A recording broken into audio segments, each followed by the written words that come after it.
Ćao drage žene, kako ste? Htjela sam danas da pričam sa vama na temu zašto je važno da ne ćutim, to jest da ne ćutimo. I ono što je obeležilo moj život, kroz što sam prolazila, najdominantnije da sam uglavnom dobijala komentare, šta ti misliš ko si, ajde ne talasaj, zašto ti uvek moraš da imaš neko mišljenje za sve. I jako mi je to oduzimalo samopouzdanje, a sa druge strane sam baš voljela da slušam sebe i da verujem sebi da mogu da postignem više od onoga što neko drugi vidi da mogu ili da treba. Jer kod nas je takva kultura i takva atmosfera da ipak žene imaju svoje mesto i u kući i van nje i zna se kako treba ona da se ponaša i kako treba da živi i šta su njeni prioriteti. E pa pošto se to nije uklapalo u moj sistem vrednosti uverenja i u moje snove, ja sam imala mnogo poteškoća da budem to što jesam, da budem ono što sada jesam, uspešna preduzetnica i da mogu da postignem da budem i sa svojom decom i da zaista se bavim njima, ali i da upravljam svojim životom onako kako ja smatram da je najbolje za mene i za moju porodicu, a i za posao.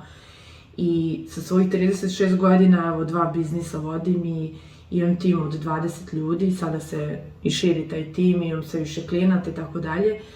I ono što jeste obeležilo moj život, a to je ova tema, zašto neću da ćutim, tako se zove tema današnjeg snimka i ovoga što hoću da pričam sa vama danas, koliko je važno da budemo svoje. Ja znam mnogo žena koje pričaju da ne mogu da se posvete sebi, da imaju previše obaveza, da imaju prioritete i da sebe stavljaju na posljednje mesto, a ni na posljednje mesto nikad se ni ne bave sobom. I to jeste ono što je uznemiravajuće, zato što te žene daju sebe mnogo na sve strane, a sebi daju najmanje.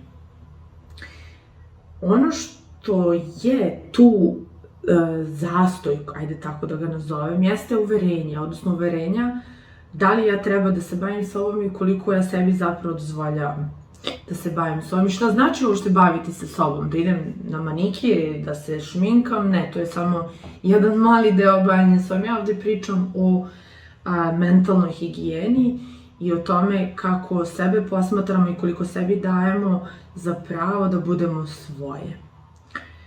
Kako znamo da li smo svoje? To jeste glavno pitanje i to jeste ono na čemu ja želim da se radi i na čemu ja želim da radim sa ženama i na čemu već radim. Kako znamo da li smo svoje?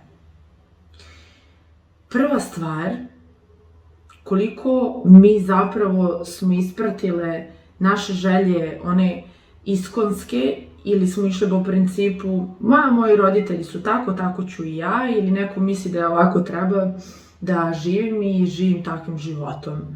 To je prva okosnica na kojoj možete da prepoznate i u govoru.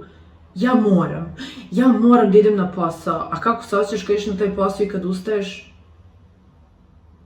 Pa ne ide mi se, osjećam da nije to baš za mene, ali donosi mi novac, ili idem na posao koji ne verujem da mogu bolje od toga i tako dalje. I taj unutrašnji glasić koji govori ti ne možeš bolje, ti nisi za bolje, taj glasić najčešće nije naš glasić, nego onaj koji smo mi nekad davno slušala od nekoga ko nam je drag i kome verujemo. Kada odstranimo taj glasić i tu krivicu koja je jako prisutna u životima, ne samo žena, ljudi na ovoj planeti, ne samo u Srbiji ili Balkanu, krivica, osjećaj krivice i sramote je nešto što nas ophrvljuje. Nas kao žene možda i dodatno zbog pola, zato što se očekuje da se ponašamo na određeni način i da nosimo našu seksualnost ili da ne pokazujemo ili da je sklanjamo i da ne budemo ono što jesmo u punoći i snazi kako možemo da budemo. I to jeste ono što mene najviše boli i brine kada gledam meni drage žene i klijentkinje i na sve strane se srećem sa ženama koje sebe umanjuju zato što, eto, neko tako vidi da treba da bude. Zašto neću da ćutim? Ja, na primer, ne ćutim, u smislu tom da znam ko sam i da jasno i glasno kažem ja to želim i ja to ne želim. Kako se to odražava na moj život? Pa prvo, imala sam gomilu poteškoća da budem prihvaćena. Tokom odrastanja, tokom studiranja, tokom mog bavljenja, raznoraznim stvarima sam nailazila na gomilu komentara, šta ti misliš da ti nosim paraš nebo, ko si ti i tako dalje. I ja sam se stvarno preispitivala mnogo puta da li ja grešim, gde grešim, zašto se teško uklapam u mnoga društva, mnoge ekipe, ali ne mislim sa društvo prijatelji, nego na poslu, jedna ekipa, druga ekipa i tako dalje. Dok nisam shvatila da ja svojim talasanjem, kako su mi rekli, uznemiravam ljude, odnosno uznemiravam njihov vrednosni sistem. Da se onda neko tamo preispituje da li je bolji, nije bolji, meri i odmerava i da ja jednostavno ne pripadam u takvim sistemima, gde će se neko meriti sa mnom i ja sa nekim. Ja prva neću da se merim ni sa kim i ja želim da zaista živim svoj život i da se ne ukalupljujem u nečije zamisli koje su potpuno drugačije od mojih i vrednosti koje su drugačije od mojih. Šta to znači? Ja ako sam Lala, ja ne pripadam ružama, je li tako? I sad, kada sam radila u jednoj korporaciji koja je velika, imala sam dobar položaj, dobru platu, ja sam želela pravim promene tamo i da ljudi koji su utučeni, koji nekako su posivali, ne nekako, bukvalno onako posivali im face i ne izgledaju kao da su srećni, ali eto dolaze i trude se da rade najbolje što mogu, ali odišu jednom energijom nezadovoljstva potpunog. I kada sam ja skenirala celokupnu situaciju, shvatila sam da mnogi ljudi na vodećim pozicijama nisu uopšte zadovoljni i srećni sa svojim životom. Da, zadovoljni su platom, imaju dobre plate, ali nisu bili srećni. I onda sam ja izučavala, prvo na fakultetu, a kasnije sam imala velike želje da učim i da shvatim zašto se neko ponaša kako se ponaša. Shvatila sam da postoje različiti pristupi u vođenju ljudi i da taj pristup koji je u toj kulturi organizacionoj u mojoj kompaniji gde sam radila tada, takav da se uvodi strahovlada, gde se upravlja ljudima na osnovu straha, a ne na osnovu motiva i onog što je dobro za nas kao zajednicu, kao tim i kao firmu, nego se išlo interes firme ili vi ste samo broj, ima da se radi, ako se ne izvrši, čao. I to jeste kultura koja je zastupljena u većini korporacija i kompanija srednjih ili većih. I ja sam shvatila da tu ja ne želim da živim, da želim to da dišem i da se ja zaista tu ne uklapam.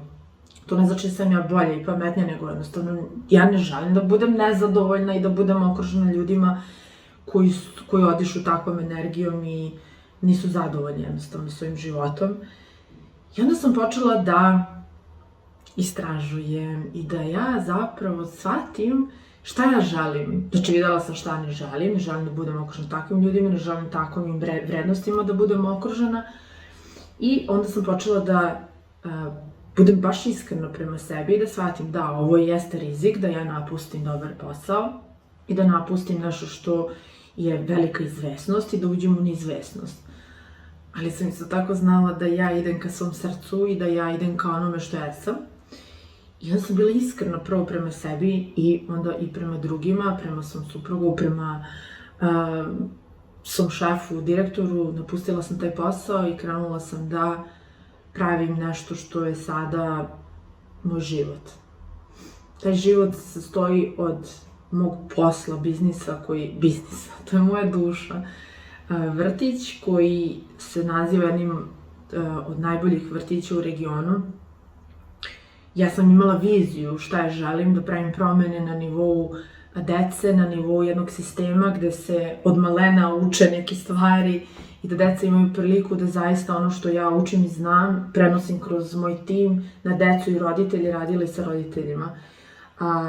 Taj put je bio užasno težak, odmah da vam kažem, gde sam ja od jedne žene iz korporacije uletela u potpuno drugačiji sistem gradeći na temeljima svojih vrednosti. I gde sam imala raznorazne prepreke, vetrove, udare sa svih strana, gde nisam bila u početku podržana, jer Mašo, da li si ti normalna? Ti si žensko. Sedi kući, čuvaj decu, imaš taj posao, radiš od 9 do 5, niko te ne smara, niko te ne... Ja nisam to htela, ja sam htela nešto više za sebe, ali to više nema veze sa materijalnim, to više ima veze sa mojim unutrašnjim osjećajem, gde ja želim da zaista budem obhrvena nežnošću, a ne grubošću i da ja živim i stvaram za nešto što je više od mene, a ne samo za sebe i za svoju porodicu. I tako sam ja krenula da pričam i da budem otvorena, ali isto tako da kažem ne, ja to neću. Neću da sarađujem sa tobom, neću da radim ovo, znam šta hoću i koji je moj pravac, koja je moja misija. I onda je mnogo lakše govoriti, mnogo je lakše izaći iz komfort zone i reći ne. I saopštiti ljudima kuda sam krenula i kuda više nikad neću ići. Sa tom jasnoćom lakše upravljati svojim životom i fokusirati se na one stvari. Ćutanje kod svih mojih žena, klijentkinja, prijateljica, ćutanje u odnosu prvo sa sobom. Kriju se, neće da priznaju sebi šta hoće ili ne mogu da prepoznaju i to je okej. Ali nije okej ostati na tome.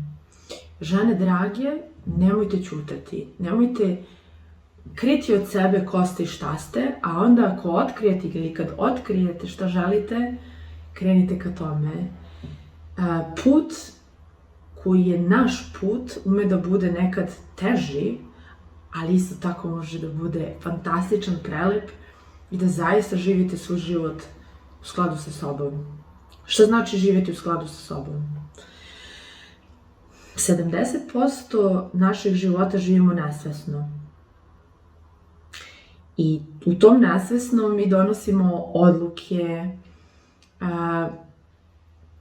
reagujemo na raznorazne situacije, a onda se preispitamo što sam ja ovo rekla ili što sam uradila, nije nam baš jasno.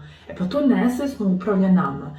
I kada mi osvestimo šta je to sve nesvesno, ključno, ne možemo baš da otkrijemo sve nesvesno jer to su jako duboko sakriveni neki obrasci, ali radom na sebi, jedan po jedan obrazac, uverenje, šta je to što mene vuče napred, šta me drži ukopano, onda počinjemo put ka sebi. Razmislite šta vas sprečava da budete iskrene, da li vas nešto sprečava, ako vas ne sprečava, juriš napred, ako vas sprečava, pratite, bit će raznih video snimaka na temu otkrivanja unutrašnjih snaga i kako da postanemo pobednice svog života. Moja misija je da pomognem ženama da postanu pobednice i da otkriju ko su, šta su i da žive to iz duše i da se ono što je ovde i ono što je ovde usaglasi. Dragi dame, pozivam vas da živite sebe, živite svoj život, da uzmete uputstvo za korišćenje ako ga već nemate. Ono se gradi, ono se piše i ono se osjeća. Tako da vidimo se u sledećem videu. Svake nedelje ću izbacivati jedan video na temu života, na temu ličnog razvoja i na temu koja može da vam pomogne da idete putem svoje svrhe i svoje misije. Jer kada to živite, onda vam je sve jasnije i sve lakše, verujte mi. Imam dva biznisa, imam 2 dece, bavim se njima, imam stvarno život kako ja želim i imam uspeh u tome i ovo znanje i ovo sazrevanje koje sam imala godinama unazad i sve bitke koje sam imala, koje su bolele, a sada im se smejem, sam pretvorila u jedno veliko znanje koje želim da delim sa vama. Pozivam vas da me pratite i radujem se da zajedno idemo kroz ovaj put.